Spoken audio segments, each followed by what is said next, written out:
ফের সিপিএম কে কড়া ভাষায় আক্রমণ। এবার বিতর্কে তৃণমূল সাংসদ সৌগত রায়। আমি জানি সিপিএম খুব একটা ধর্মে বিশ্বাস করেন না, কিন্তু ওদের মধ্যে যারা বিশ্বাস করেন তাদের উদ্দেশ্যে বলতে চাই যে সিপিএম পার্টি মায়ের ভোগে গিয়েছে, চট করে ওদের বেঁচে ওঠার কোনো সম্ভাবনা নেই।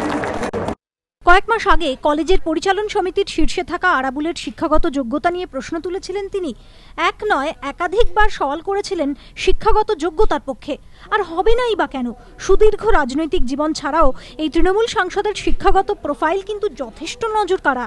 লোকসভার ওয়েবসাইটে সৌগত রায়ের প্রোফাইলে দেখা যাচ্ছে শিক্ষাগত যোগ্যতা এমএসসি এলএলবি, পেশা আশুতোষ কলেজের পদার্থবিদ্যার লেকচারার, বিশেষ আগ্রহ অশিক্ষা দূরীকরণ সংক্রান্ত কাজ, অবসরে প্রিয় বই রবীন্দ্রনাথ, একাধিকবার কেন্দ্রীয় মন্ত্রীও হয়েছেন।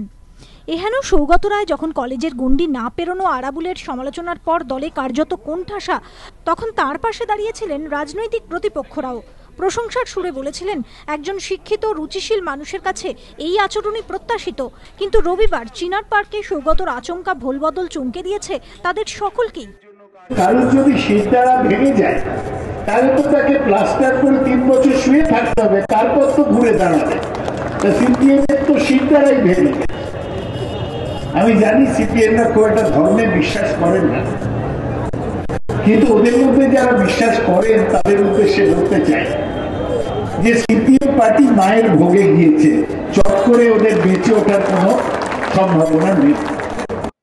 বেচারাম মান্না থেকে চন্দ্রিমা ভট্টাচার্য, শাসক দলের অনেক মন্ত্রী এর আগে সিপিএম এর উদ্দেশ্যে কদর্য ভাষায় আক্রমণ শানিয়েছেন।